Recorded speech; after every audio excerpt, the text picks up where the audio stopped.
They'll run for the first time with Mark Ingram. And an alley to run. And they're going to get this one all the way out across the 45. That one 28 yards on the ground. So much of this game is still mental, still psychological. Yeah, we just saw a big-time run right there. But you have to believe he was dreaming about this last night in his hotel room before this one, thinking, hey, first time I touch it, let's go for some big yardage and set a tone. That's exactly what he got done. Breeze now on first down. Room to run inside the 40. He throws and he hits the slant route to Thomas. And he's brought down. That one good for 16, and the drive will continue. That was a nicely run slant route, and what the receiver's trying to do is make the defender think he's going upfield for a deeper route, and then breaks it off, usually after about 3 to 4 steps, and cuts towards the middle of the field. And now what he's trying to do is use his body to keep the defender away from the football and get the quarterback a really nice target. And this time the yards won't come so easy, as they'll, in fact, tackle him behind the line. I think there's one element that just keeps increasing on defense in the NFL, and that's speed. They want it at every position, and we just saw there some linebackers who can go sideline to sideline, run past that trash, go past people, and make tackles near the sidelines. Not only near the sideline, but also in the backfield there for the loss.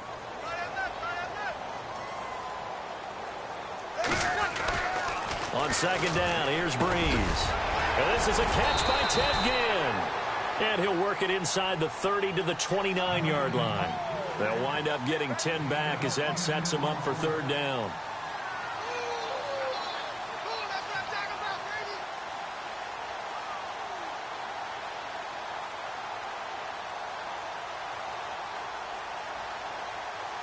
And on third down, a nickel formation here defensively. They'll try to run for the first with Ingram. No gain there on the play, and that's going to leave them with a fourth down. Well, usually you don't think of the cornerback coming in for a no-gain play, but that's what we had there. Nice tackle. Yeah, and how about the range, too? Coming from the outside part of the play, moving his way into the inside and making that play happen. No gain for the offense, big play for the defense. So the opening drive for him here on their home turf results in a field goal. Now that's the way you want to get things started. Your stadium, your crowd, you've got the ball, put points on the board first, and let everyone start to celebrate. Morstead, the punter, out to kick it off. That's fielded in the end zone. And he'll probably wish he'd reconsidered here. It will cost him 10 yards as he's down at the 15. Well, conventional football 101, tells us if you don't get it back to the 20-yard line on a kickoff return, that's a disappointment. But some of these teams, special teams coaches, with approval by the head coach, they give them full authority to go ahead and bring it out and try to be aggressive. Almost what we call the green light, red light theory. Green light means good. And right away, he lost the football. And they will have the football deep in enemy territory all the way at the 10-yard line. So the football switching hands here in just a second. And, you know, Tom Brady, just to go off on a tangent for a second, may have lost the Super Bowl, but third MVP this past season, and what he did at age 40, really something, right, Charles? Absolutely phenomenal. Ended up beating out Todd Gurley, the running back for the Los Angeles Rams. But he would have traded it for a Super Bowl win, don't you think? How about this? The last 9 NFL MVPs to play in the Super Bowl that same season, 0-9. Yeah. They go all the way back to Kurt Warner in, what, 1999, where he won the double? We were going over that stat earlier. That is hard to believe. But he would have been the MVP had the Patriots pulled that one out. Yeah, he still has 5 rings, though. 5 Super Bowl titles for Brady. And he is going to lose yardage here. It'll be a loss of 1, and that is going to set up 3rd and goal. Partner, I know we're in a goal-to-go situation, but my goodness, think about running the ball here. Not even a thought, is it? Defensively, they're in a prime spot. And I think the defensive guys are probably expressing themselves to them as well. I wouldn't run it here, guy. And he's got him. It's caught in the end zone. Touchdown, New Orleans. Michael Thomas, a 7-yard touchdown grab. And the Saints now add 6 to their lead. It's up and good, and that'll increase their lead to 10-zip.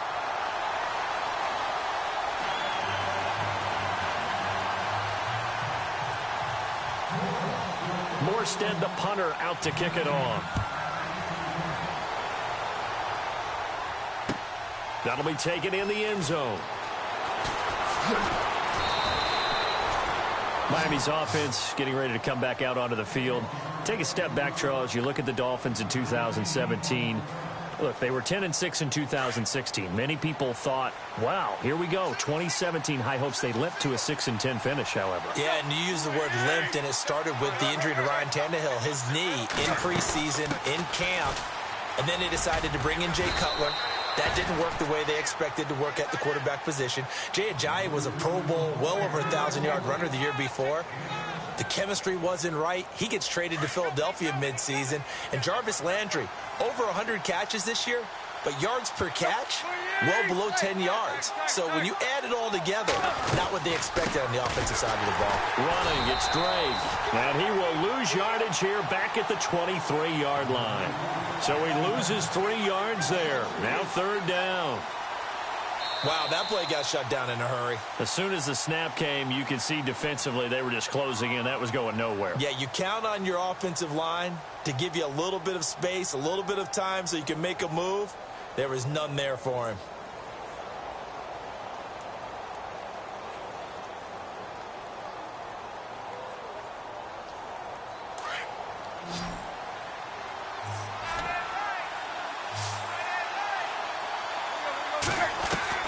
Throwing on 3rd down, Tannehill. A bullet throw, but incomplete. There's so much precision in an offense, especially when you're throwing the ball.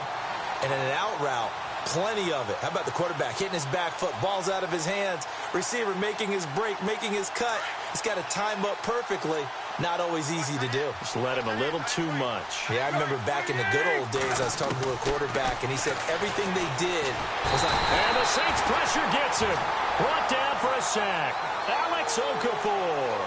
He's the one that got to him. He takes him down for a loss of 9. I want to give a hat tip real quick, Charles, to J.J. Watt before the possession switches here. Walter Payton, NFL Man of the Year. They totaled up how much he helped raise for hurricane relief, $37 million. Incredible. Hurricane Harvey, which really hit the Houston area in a big way, and his original goal was $200,000. So congratulations to J.J. Watt and all the people who participated. And Greg Olsen of the Panthers, Benjamin Watson of the Ravens, both tight ends, also nominated and finalists for the most prestigious award as determined by the NFL, the Walter Payton Man of the Year Award. And he'll get 4 there, down to about the 12-yard line. On a 2nd and long, it's really nice to see an offense that has enough confidence to run the football in that situation. I think that goes back to their practice and game planning. They've seen things that they've seen on tape and in previous games that led them to believe that even in a long-distance situation, they can still run the football and gain enough yardage to put themselves in a good spot on 3rd down. He lost 2, and it brings up 4th. And frankly, Brendan, we're talking about things I'm not sure we ever thought we'd talk about in the NFL, and a lot of that is the speed at the linebacker position. A lot of these guys in college, they were safeties. They moved them up to outside linebacker to combat the spread offenses, and now we're seeing it in the NFL. Those same guys using their speed to make plays in the backfield, similar to that one. So the drive stalls out, but they are able to put 3 points on the board. Yeah, just a yard or 2 shorter than an extra point, so no problems converting there. That'll be taken in the end zone. And in hindsight, probably should have stayed where he was, as he'll only get back to the 16.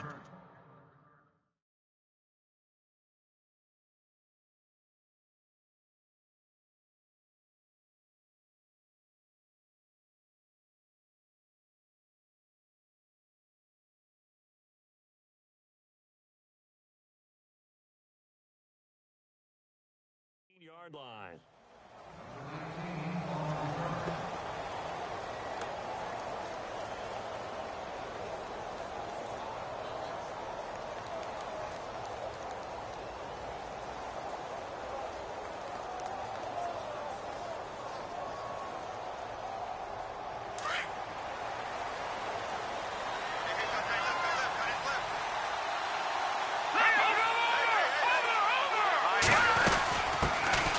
Here's a run for the former Louisville Cardinal, Sonoris Perry. And he finds enough of an opening to get this one back up to his 20.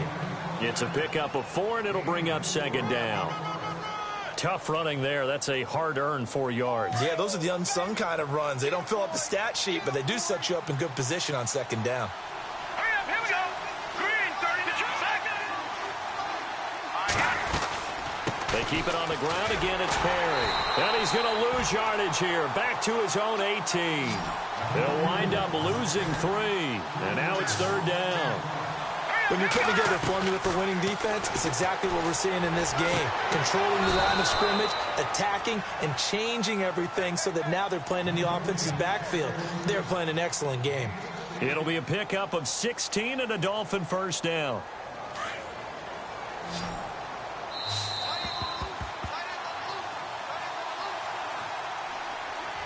Two minutes to play here in the first half.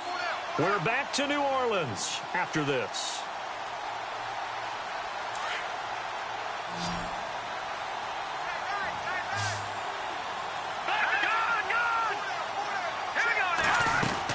They'll run it now out of the gun. And able to use his blockers to get this up over the 40. 7 yards on the pickup there, and it'll leave him with a 2nd and 3. Well, no matter how they phrase it, staying on schedule, staying ahead of the sticks, whatever you want to call it, 7 yards on first down, that fits the bill. Looking to throw on second down. Moore looking for the out route. It's completed to Landry.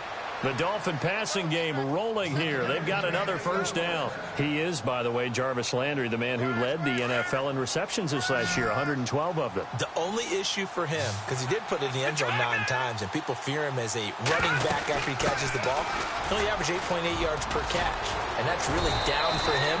Normally, he gets more after it, but boy, he is a catch machine in the short career he's had. Also had a career-high 9 touchdowns in 2017, more than the last 2 years combined. They'll run it now out of the gun.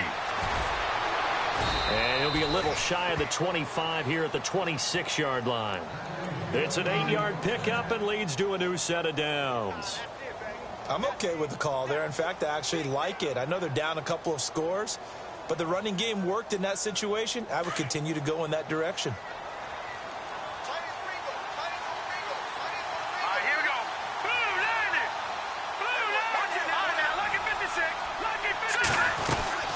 They'll run it now out of the gun. And they take him down, losing yardage back at the 27.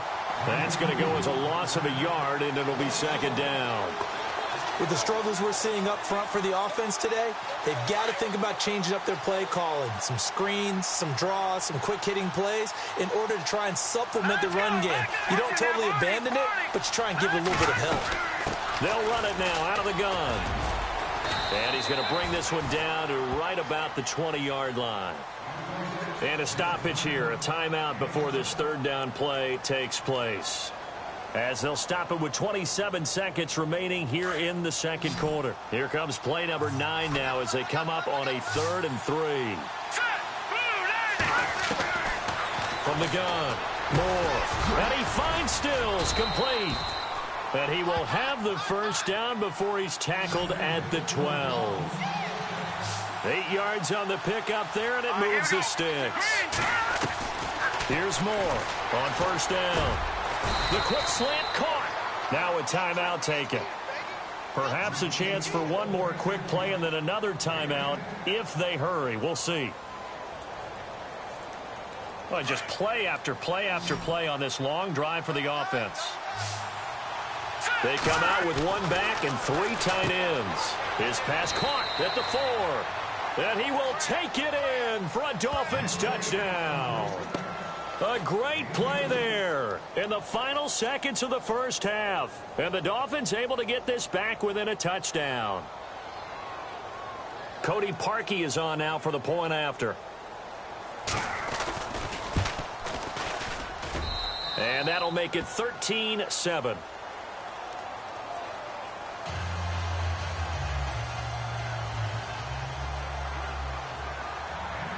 Here's Parkey now, set to kick it away.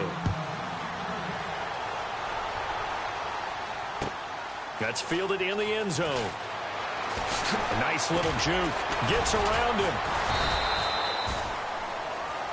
That's it for the first half. 2 more quarters to go. We'll have plenty more to see after the break.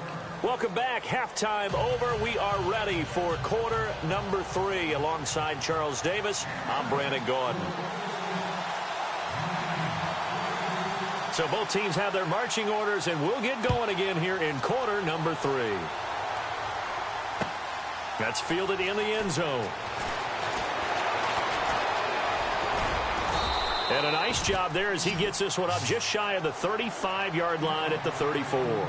Out comes the Dolphins now. They'll go on offense first here in this third quarter. They're close game, but they're going to need to do a little bit better probably here in half 2, no? I would agree with that totally. I would guess it in the locker room. They talked about cleaning up some of the errors, but overall, I think they wanted to be positive with them. Guys, we're right there. Just not playing as well as we need to. Let's pick it up, and we still have a chance to win this game. Well, they do. We'll see if they can pick it up.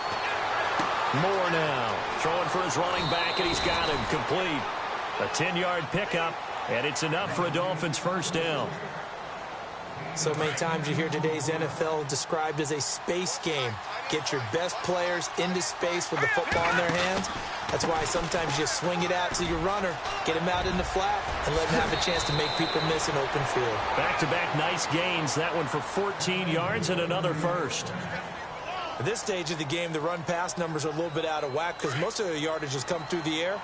But in a sense, that just sets things up for big runs like that because the defense might be a little bit off balance. They pick up another first down with that run. A swing pass caught. And he'll take this into the end zone for a Dolphins touchdown. Kenny Stills, 23 yards for the touchdown. And the Dolphins have tied it. Now they can take the lead with the extra point. And that one puts them on top here in the third.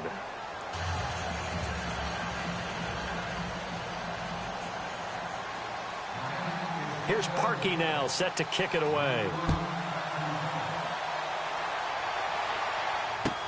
That'll be taken in the end zone. And spins away. Now we take a glance at the offense as they work their way back out for their first possession of the second half. They trail offense, first time to touch the ball in quarter 3, and we'll see what they can do.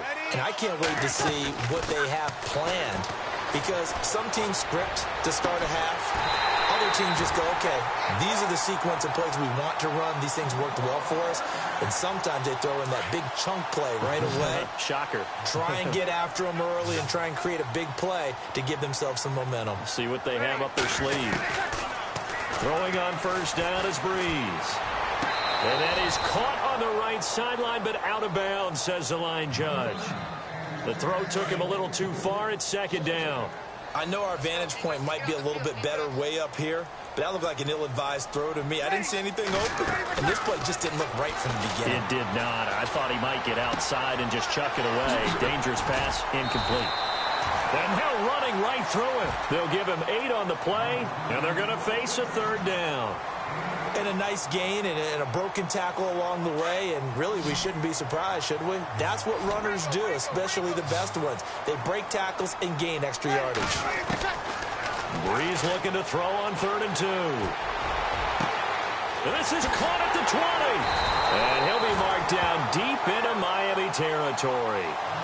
A big play for the Saints on 3rd down.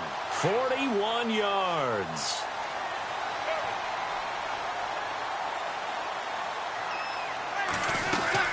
This is Ingram on 1st and 10. And he'll take it into the end zone for the Saints touchdown. Mark Ingram taking it in from 11 yards out. And the Saints are able to cash in for 6. To throw, it's Breeze. And this will be caught. as they convert here for 2. So they go with a pass there on the 2-point try and able to convert it, Charles. And a good job by the offense figuring out their 2-point play and using it well. It's interesting how people are using the strategy nowadays, though, isn't it? It really is, and I don't know how much that particular play factored in, but with the PAT moving back in 15-16, that kind of changed things, didn't it? It's really a part of everyone's strategy now. When I talk with coaches and when we sit with them, they always talk about they actually have 2-point periods in practice now, something they never really did before.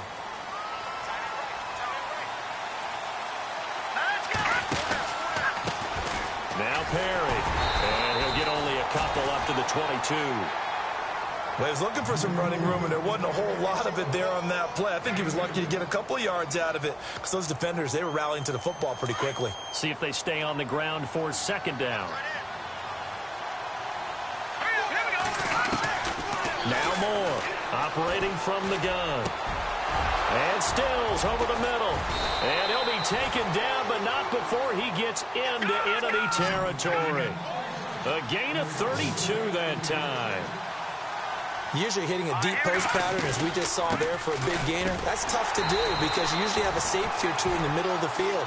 But if you hit enough crossers and underneath routes and curls, you start to get those guys creeping up, wanting to make plays on the football. It's the equivalent of a change-up in baseball. You show your other stuff, throw the change-up, and on that play, it worked for big yardage. That's Stills bringing it in. And he'll get this one down near the 20-yard line. A very solid gain of 27.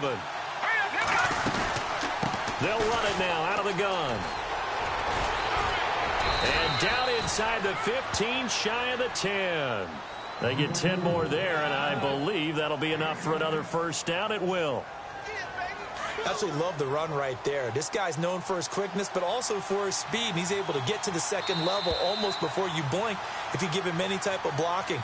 Always talk about slot receivers, and they're usually known as quicker than fast. In this case, we've got a guy who's quick and fast, and he used it to great advantage.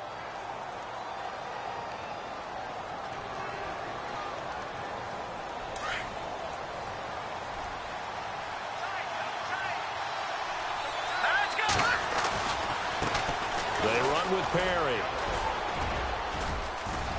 And he'll take this into the end zone for a Dolphins touchdown.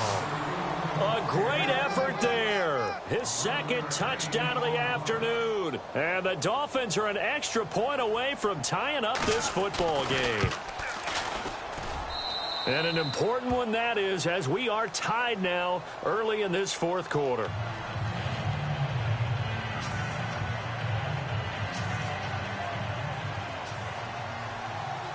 Set to go now with the kickoff. These two teams all even again as we continue in this wild 4th quarter. That's fielded in the end zone. And he'll get across the 20 before he's brought down at about the 23-yard line. The Saints offense now, they get ready to head back onto the field. And that last drive, a long drive, but not just that, they had a great air attack going. Did they stick with that? I would think that they would, because if they were confident enough to do it on the last drive, starting backed up in their own territory, why would you change anything? They've got to be confident about what they're presenting and continue to do so. Yeah, because the secondary, they really looked clueless. And that was amazing because that drive went and went, no adjustments, and no big plays by the defense to knock the ball away. On 2nd down, Ingram. And a big hit there as he runs into a brick wall at the 28. Calling a gain of a couple, and that's going to leave him with a 3rd and about 5.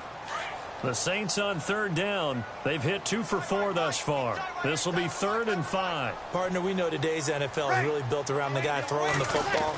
But these short runs, they still pay dividends because they can take their toll on a defense and they can add up as the game goes along. You control the clock, you control the ball, and that way you often control the game. I'm not sure we could spot any tendency here on this 3rd down. They could have run it or passed it. Either one was available. They chose to try and get it through the air, but they were unsuccessful. The Saints do snap it. It's Breeze. That's out to Hill, right side complete. And unable to break away. They stop him a few yards shy. The Saints' decision to go for it backfires. And the Dolphins get the football in great field position. Looking to jam the receivers at the line here. Press coverage look defensively. They'll run it now out of the gun. And he'll be out of bounds just inside the 25-yard line. It's a 7-yard carry to set them up with a 2nd and 3. First play of the drive, let's give credit all around. Excellent blocking, but the guy carrying the ball, he was the finisher. A really nice run. They'll run it now out of the gun. And he's able to get it to the edge of the red zone at the 20-yard line. They're just 4 yards on the pickup, but that's good enough to extend the drive. So many teams want to throw the ball in this situation nowadays, but I love watching a team that has enough confidence to go. And he will take it in for a Dolphins touchdown. A great play there. Taking it in from the 20. And the Dolphins have broken our tie as they take the lead. Did you see them hold up 4 fingers at the start of the 4th quarter? They were ready. They were definitely ready. They may or may not have done that, but they certainly have played that way. The 4th quarter has belonged to them, and now the lead belongs to them as well. Here's Parkey now, set to kick it away. That'll be taken in the end zone.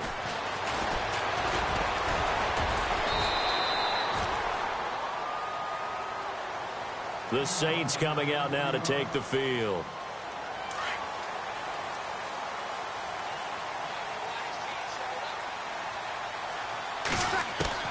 On first down, Breeze. He lost 9 there. That's really going to set him back for 2nd down. And they're going to speed things up here.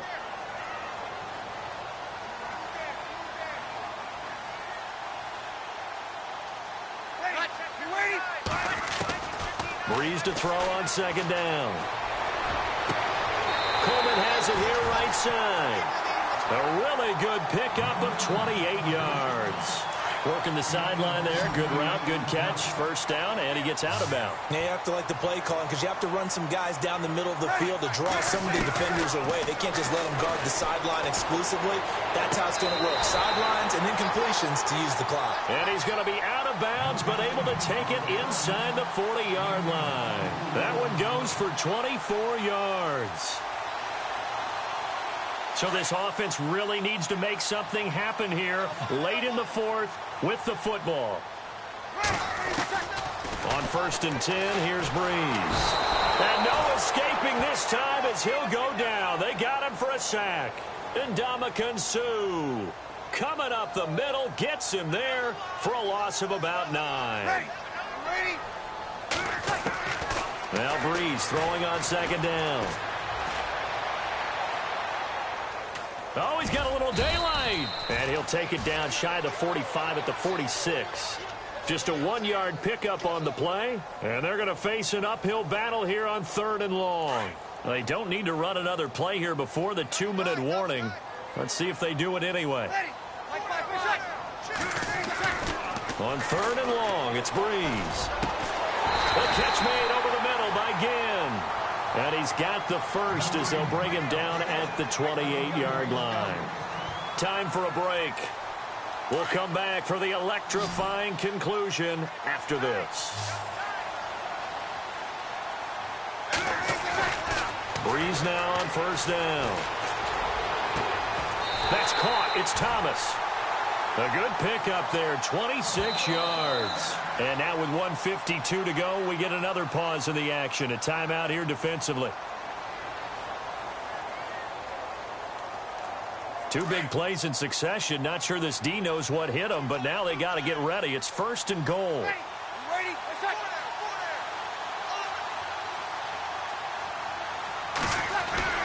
They'll look to run with Ingram. And this is not going to do it as he's stopped at the 2-yard line. No gain there, and it's going to set up 2nd and goal. 2nd and goal from the 2-yard line. They run. It's Mark Ingram. And he is in for the score. Touchdown, New Orleans. Mark Ingram with his 2nd touchdown of the afternoon. And the Saints are within an extra point of tying this thing up.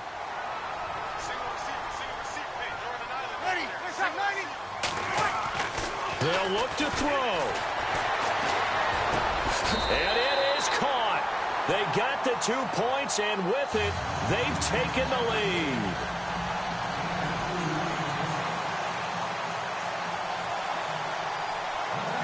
Morstead, the punter, out to kick it off.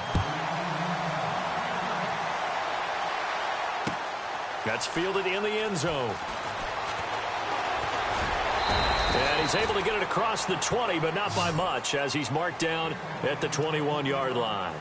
Then the Dolphins getting set to go here. And they had to wait a long time to get the football back. Probably not what you were hoping for when you got an offense that's humming. Agreed. What you were looking for is the defense getting the ball back pretty quickly, right? Hoping for a 3 and out. So that didn't happen. You can't yell at your D for that. They've got to take care of their own business and reestablish themselves now that they're back on the field. Every year I go to the combine and marvel at the speeds that linebackers are running nowadays. They run like DBs. And let's face it, they know how to finish plays too. Eyes up, head up, run right through him. Back to throw. To the right side, and he's got Landry complete. And they're able to get this one across the 35. 17 yards for the Dolphins there as they've got themselves a first down. They'll run it now out of the gun. And that play is blown up, losing yardage back at the 35. It's a loss of a yard there, and now second down. The insistence of speed at every position is really seen at the defensive end spot. These guys in the old days were often outside linebackers. They just pushed them forward because they wanted to play fast and get to the quarterback or the running backs quicker than ever before. Devontae Parker was the intended receiver, and that'll make it third down. This defense has watched their lead dwindle away. This is where they really need to bow up. They executed well there. And it's often hard after you play really well early and then you kind of relax a little bit to step on the gas again. They just did it on the last play. Looks like they want to finish this one off. Had the right idea there, trying to throw it to the sideline, but he led him just a little bit too much, trying to get it out to his receiver. Ends up falling to the ground, incomplete. One score down, here we go. They're going to go for it here on fourth down. He'll look to throw. And no, it's incomplete. They had to go for it with such little time remaining, and it would appear that the Saints are going to win this football game. Really nice starting field position here for the offensive unit. Breeze gives it up to Ingram, and he's going to fight his way forward here for a modest gain. Yeah, give him 4 yards there. It'll be 2nd and 6. On any running play that's called, they're always hoping that it's going to break big and go the distance.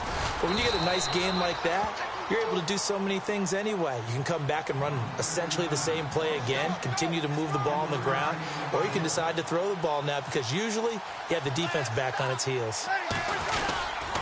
On third down, Mark Ingram. And he takes it in for the score on the game's final play, so it doesn't affect the outcome, but a little whipped cream on top to their ending. Or as our friends in Bayou Country would say, that's a little lagniappe, a little extra on top. So it is up and good, and what was a 1-point game to the very end actually winds up an 8-point victory.